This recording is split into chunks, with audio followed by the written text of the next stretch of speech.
देवमुनिप्रवरार्चितलिङ्गं कामदहनकरुणाकरलिङ्गं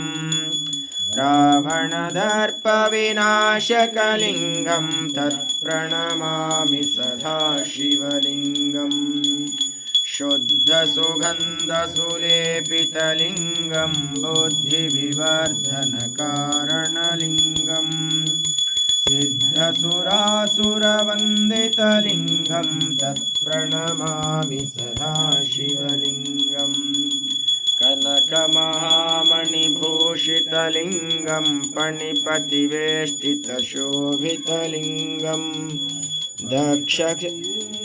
शोभितलिङ्गं दक्षिणामि सदा शिवलिङ्गं